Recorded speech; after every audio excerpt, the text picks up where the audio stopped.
Here are the 10 historical facts so weird they sound fake, but are real. Very funny but true. Let's dive in. Keep watching till the end for the most bizarre fact but true. In the early 1900s, grown adults really went to war over a bucket. Yes, a bucket. Not gold, not land. A bucket. Let's talk about the president who got stuck in a bathtub, because nothing says leader of a nation like needing backup to get out of a soak. Bathtub. Roman Emperor Caligula, not content with normal chaos, literally declared war on Neptune, the god of the sea, because yelling at water is always a solid strategy. Water wave. This is the unbelievable tale of a guy who somehow managed to sell the Eiffel Tower more than once. Talk about confidence. Tokyo Tower. There was once a dancing plague where people danced non-stop until they literally danced themselves to death. Worst party ever. Woman dancing. Napoleon Bonaparte, legendary conqueror of Europe, was once brutally attacked by a swarm of angry rabbits. Yes, rabbits. Rabbit. Imagine a war that lasted 335 years and nobody fired a single shot. Honestly, the most peaceful overreaction in history. Hourglass not done. The CIA once tried to spy on the Soviet Union using cats, because nothing says reliable agent like a creature that ignores you. Cat face. For about 2,000 years, people thought grinding up mummies and eating them was good medicine. Ancient problems require questionable solutions. Zombie. The Great Emu War, when the Australian military went head-to-head with birds and lost. History's most feathery defeat. From ancient civilizations to modern times, history is filled with stories that challenge our understanding of reality. These aren't myths or legends, but documented facts that are so bizarre, so utterly strange, that they sound like they were pulled straight from a fiction novel. Today, we're diving deep into 10 historical facts that will make you question everything you thought you knew about the past. These stories are real, they're verified, and they're absolutely mind-blowing. Let's start with something that sounds like it came from a dark comedy sketch. In the early 20th century, there was actually a war fought over a bucket. Yes, you heard that right. A bucket. This wasn't just a minor skirmish either. This was a full-scale medieval conflict that resulted in thousands of deaths. The War of the Bucket, as historians call it, took place in 1325 between the Italian city-states of Bologna and Modena. The conflict had been brewing for years due to political tensions between the Guelphs and Ghibellines, two factions that supported the Pope and the Holy Roman Emperor respectively. But the immediate catalyst, the thing that actually sparked the war, was when soldiers from Modena raided Bologna and stole a wooden bucket from a well. Bologna demanded its return. Modena refused, and then all hell broke loose. The Battle of Zappolino followed, where approximately 2,000 people died. Modena won the battle and kept the bucket, which still hangs in the bell tower of the Cathedral of Modena to this day. Imagine explaining to your family that you died in combat over a bucket. The absurdity of it all really puts into perspective how pride and symbolism can escalate conflicts to unimaginable levels. This wasn't really about the bucket itself, of course, but the fact that a wooden pail became the symbol of a war that claimed thousands of lives is both tragic and completely insane. Moving forward in time, let's talk about a president who got stuck in a bathtub. William Howard Taft, the 27th President of the United States, was a large man. Historical records indicate he weighed over 300 pounds, possibly as much as 340 pounds at his heaviest. The story goes that Taft got stuck in the White House bathtub, and it took 6 men to pull him out. While some historians debate the exact details of this incident, what's absolutely confirmed is that Taft had a custom bathtub installed in the White House. This wasn't just any bathtub. It was massive, measuring 7 feet long and 41 inches wide, big enough to hold 4 normal-sized men. There's even a famous photograph of 4 workmen sitting comfortably inside the tub to demonstrate its size. Whether or not the actual stuck-in-the-tub incident happened exactly as the legend suggests, the fact that the President of the United States needed a bathtub large enough to fit 4 grown men is bizarre enough on its own. Taft was reportedly quite good-natured about his size, and even made jokes about it himself. After his presidency, he became Chief Justice of the Supreme Court, a position he actually preferred to being president. But history remembers him just as much for his bathtub as for his judicial accomplishments, which says something about what captures the public imagination. Now let's travel to ancient Rome for a story that sounds absolutely made up. The Roman Emperor Caligula, known for his cruelty and insanity, once declared war on Neptune, the god of the sea. According to historical accounts, Caligula planned a military invasion of Britain but never actually crossed the English Channel. Instead, when his troops reached the shore, he ordered them to collect seashells as spoils of war against Neptune. The soldiers, confused but obedient, filled their helmets with shells. Caligula then returned to Rome and held a triumph, a grand victory parade, displaying these seashells as treasures conquered from the ocean. But wait, it gets weirder. Caligula also allegedly tried to make his favorite horse, Incitatus, a consul of Rome, one of the highest political positions in the empire. He built the horse a marble stall, gave it a jeweled collar, and invited it to dinner parties where it was served oats mixed with gold flakes. Some historians suggest Caligula did this to mock the Senate, essentially saying that even his horse could do their job. Others believe he was genuinely insane. Either way, the idea of a Roman emperor trying to appoint his horse to high political office while waging war on the sea itself is so outrageous that it stretches credibility. Yet multiple ancient sources document these events, making them as historically verified as anything from that era can be. Let's jump to the 19th century for a story about a man who sold the Eiffel Tower. Twice. Victor Lustig was a con artist extraordinaire, and his most famous scam involved one of the world's most recognizable landmarks. In 1925, Lustig read a newspaper article about the Eiffel Tower's deteriorating condition and the high cost of maintaining it. This gave him an idea. Posing as a government official, he invited 6 scrap metal dealers to a confidential meeting at a luxury hotel. He explained that the government had decided to tear down the Eiffel Tower but wanted to keep it quiet to avoid public outcry. He was there to accept sealed bids for the salvage rights to the tower's metal. The dealers, seeing an opportunity for enormous profit, submitted their bids. Lustig selected his mark, a man named André Poisson, who was eager to break into Parisian business circles. Lustig met with Poisson privately and acted nervous, eventually admitting he was poorly paid and hinting that a bribe would secure the deal. This actually made the scam more believable because it fit Poisson's expectations of how corrupt officials operated. Poisson paid the bribe and the money for the Eiffel Tower. By the time he realized he'd been conned, Lustig was long gone. Here's the kicker.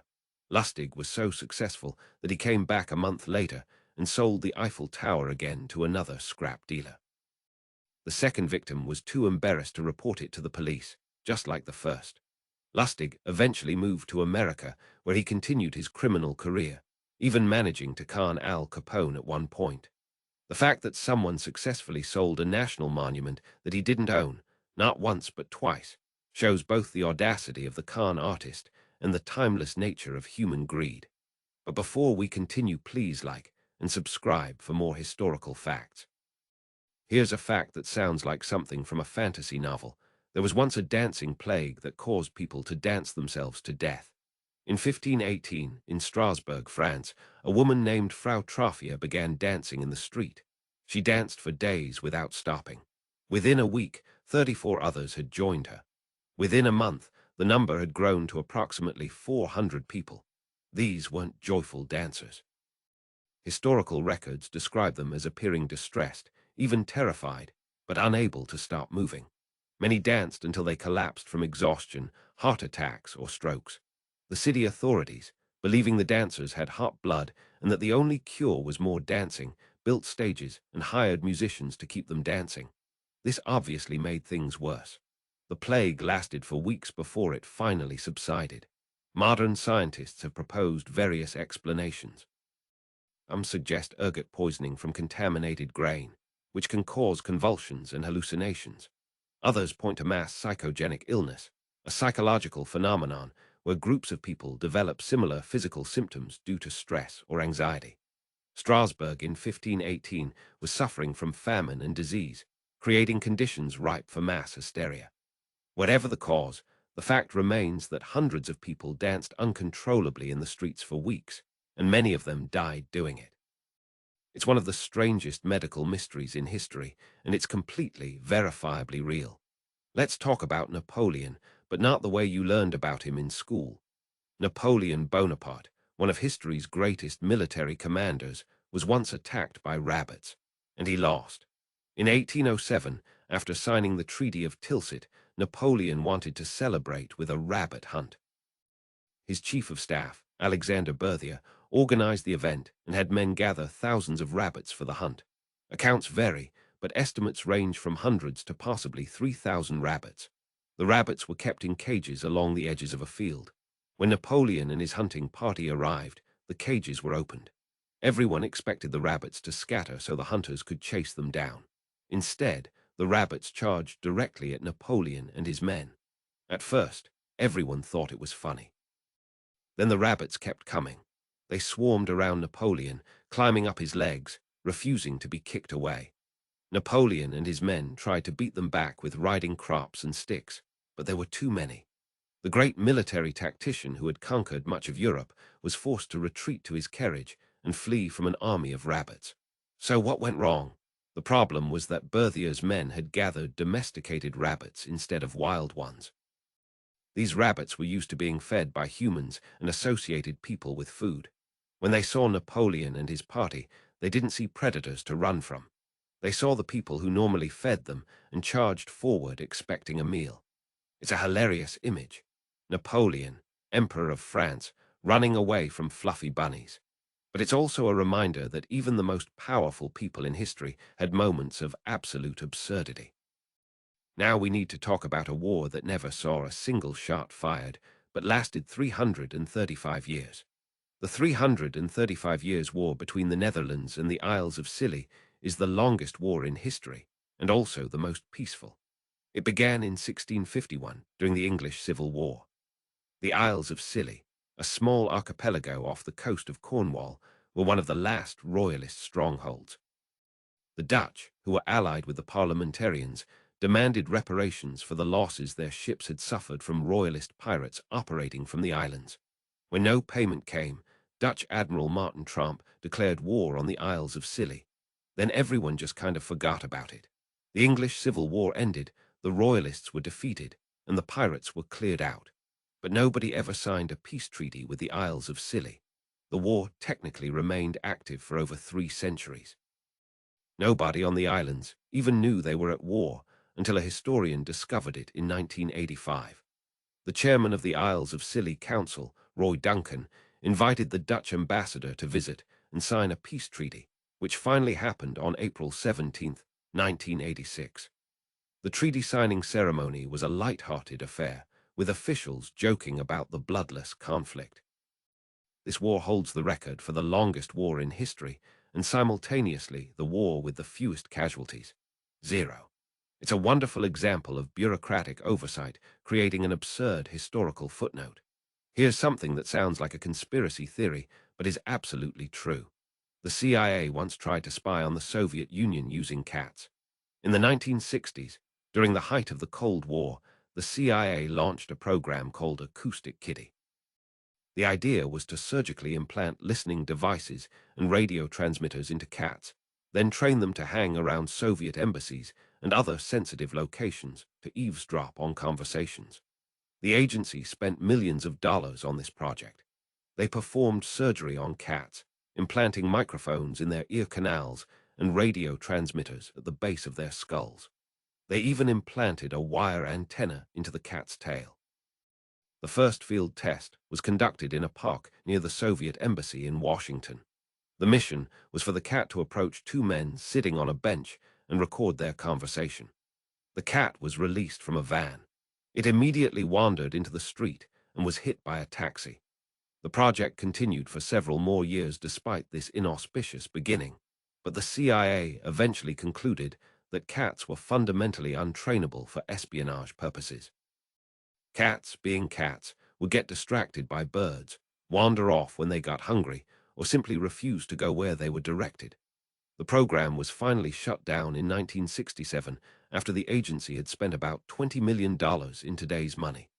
Declassified documents confirm all of this actually happened. The CIA genuinely believed they could turn cats into tiny, furry spies and spent years trying to make it work. It's simultaneously one of the most creative and most ridiculous ideas in intelligence history. Let's go back further in time to talk about a substance that was used as medicine for centuries despite being completely disgusting. For about 2,000 years, from ancient Egypt through the 20th century, people used mummy powder as medicine. That's right, they ground up Egyptian mummies and consumed them. The practice was based on a misunderstanding. The Arabic word mumia originally referred to bitumen, a black tar-like substance used in Persian medicine. When Arabs encountered Egyptian mummies, which were darkened by the mummification process, they assumed the bodies had been preserved with bitumen and started calling them mumia as well. European traders brought this supposed medicine back home, where it became wildly popular. By the 16th century, demand for mummy powder was so high that it became a profitable business. Mummies were ground into powder and sold in apothecaries across Europe. People consumed it to treat everything from headaches to plague. Some physicians recommended drinking it mixed with wine. Others suggested applying it directly to wounds. The problem was that demand soon exceeded the supply of actual ancient Egyptian mummies. So entrepreneurs started creating fake mummies by taking recently deceased bodies, drying them in the sun, and selling them as ancient Egyptian remains. The practice continued well into the 19th century. King Charles II of England apparently rubbed mummy powder on his skin because he wanted to absorb the ancient greatness of the pharaohs. The last known company selling medicinal mummy powder didn't go out of business until 1924. Think about that. People were eating ground-up corpses as medicine less than 100 years ago, believing it would cure their ailments. It's both horrifying and fascinating, a reminder of how medical understanding has evolved and how desperate people have always been for cures. Finally, let's end with a story about the Great Emu War, a conflict in which the Australian military lost a war against birds. In 1932, Australia was dealing with an emu problem. These large, flightless birds, standing about 6 feet tall, were destroying crops in Western Australia. Farmers, many of them World War I veterans who had been given land to farm, were losing their livelihoods. They asked the government for help. The government's solution was to send in the military. In November 1932, soldiers armed with machine guns were deployed to cull the emu population. This should have been simple. The soldiers had Lewis guns, military-grade weapons that had been used in the Great War. The emus were just birds. How hard could it be? Very hard, as it turned out. The emus proved to be surprisingly tactical opponents. They moved in small groups, making them difficult to target effectively. When the soldiers approached, the emus would scatter in different directions. Their thick feathers and tough hide meant that even direct hits didn't always bring them down. The military commander, Major Meredith, reported that the emus could take multiple rounds and keep running. He compared them to tanks, saying they were nearly impossible to kill. After about a month of fighting, the military had expended thousands of rounds of ammunition, but had only killed a fraction of the estimated 20,000 emus in the area. Reports vary, but the most reliable accounts suggest they killed somewhere between 50 and 200 emus while firing over 2,500 rounds. The operation was an embarrassing failure and was called off.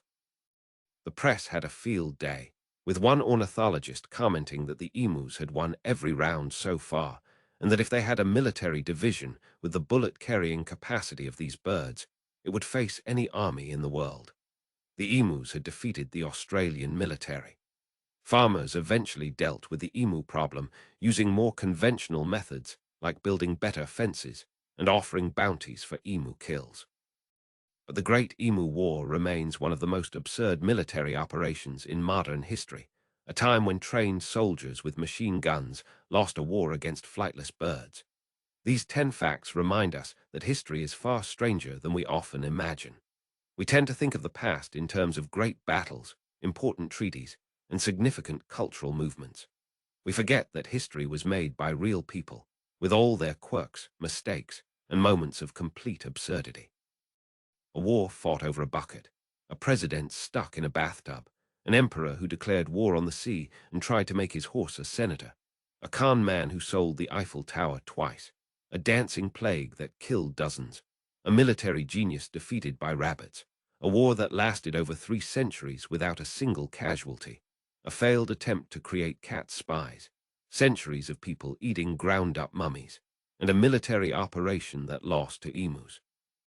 Each of these stories has been verified by historians, documented in records, and confirmed through multiple sources. They're not urban legends or internet myths. They're real events that actually happened, as impossible as they might seem. They challenge our assumptions about how seriously people took themselves in the past, about the limits of human foolishness, and about the unexpected ways that history unfolds. These stories also serve another purpose. They make history accessible and entertaining.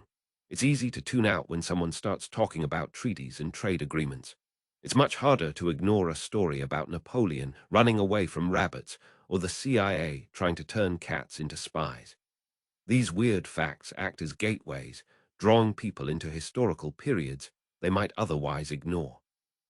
Someone who laughs at the Great Emu War might become curious about Australia in the 1930s, learning about the Great Depression's impact on the country and the struggles of returned soldiers trying to make a living as farmers.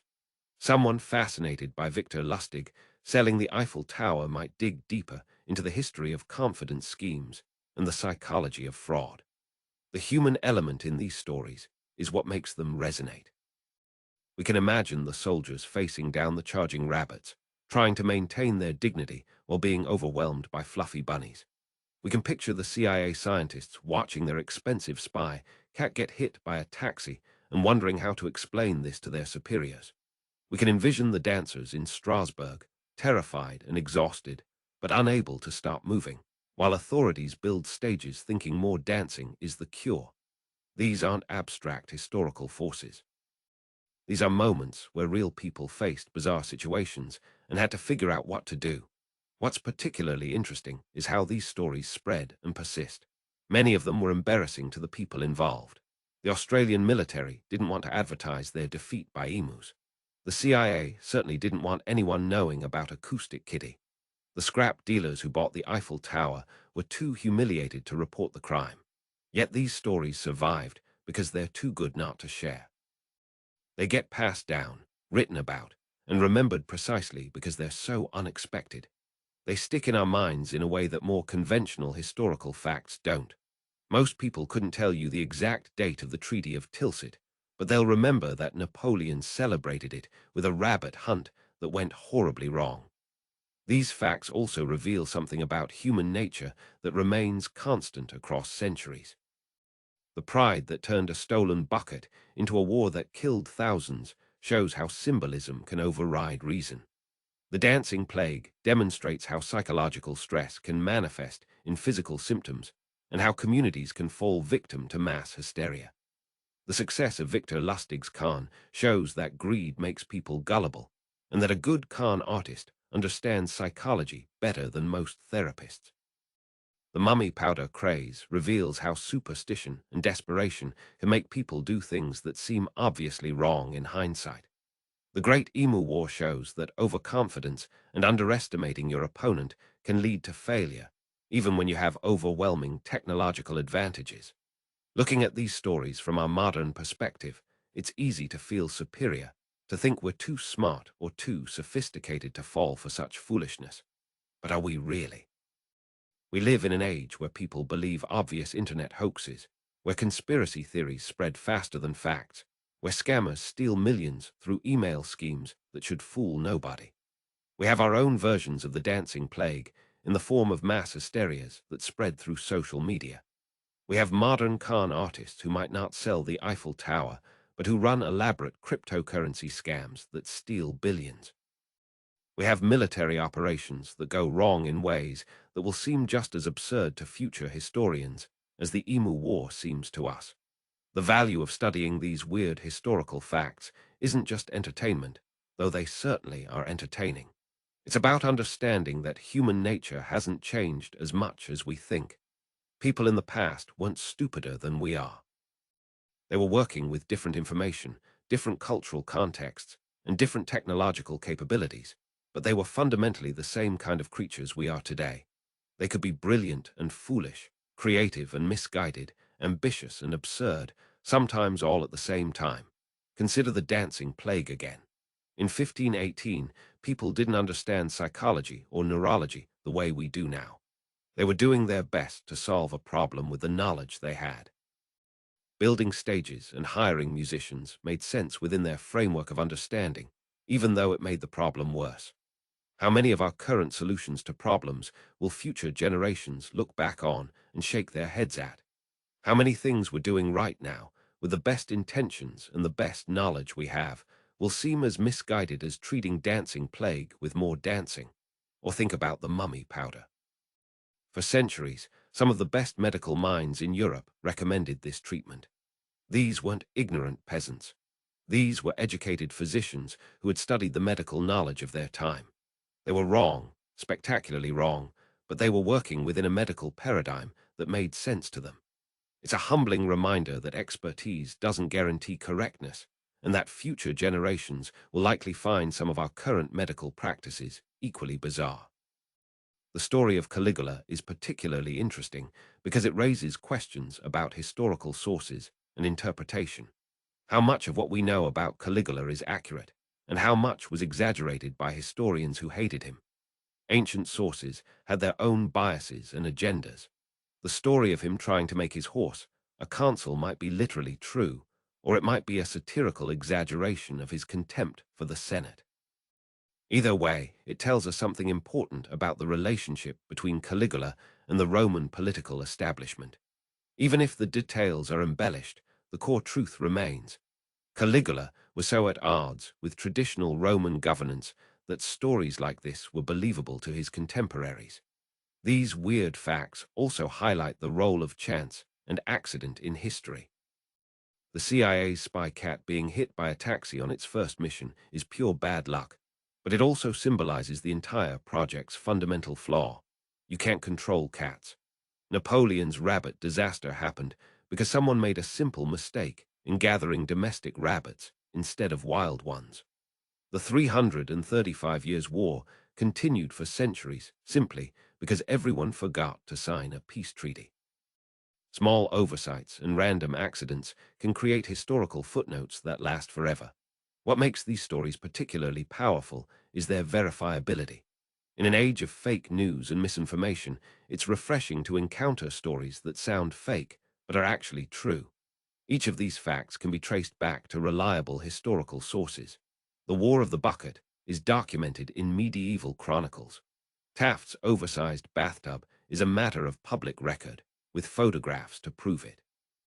Ancient historians wrote about Caligula's eccentricities. Court records document Victor Lustig's crimes. Medical accounts describe the dancing plague. Military records detail Napoleon's rabbit hunt. Official documents confirm the 335 Years' War and its eventual peace treaty. Declassified CIA files reveal the acoustic kitty program. Medical texts and trade records show the widespread use of mummy powder. And Australian military reports document the Great Emu War in embarrassing detail. This verifiability is important because it distinguishes these facts from urban legends and myths. These aren't stories that someone made up and that spread through repetition. These are documented historical events that happen to real people in real places at specific times. The fact that they sound made up doesn't make them any less true. If anything, their implausibility makes them more valuable as historical teaching tools. They grab attention in a way that conventional facts don't, and once they have that attention, they can lead to deeper historical understanding. In the end, these 10 weird historical facts serve as a reminder that history is not a dry recitation of dates and names. It's a collection of human stories, full of all the comedy, tragedy, brilliance, and stupidity that humans are capable of. It's emperors fighting the ocean and presidents stuck in bathtubs. It's con artists with incredible audacity and military operations with terrible planning. It's mysterious plagues and embarrassing defeats. It's the bucket that launched 1,000 deaths and the 3-century war that killed nobody. It's all of these things and more, stranger and more wonderful than any fiction writer could invent, because reality doesn't have to be plausible. It just has to be real.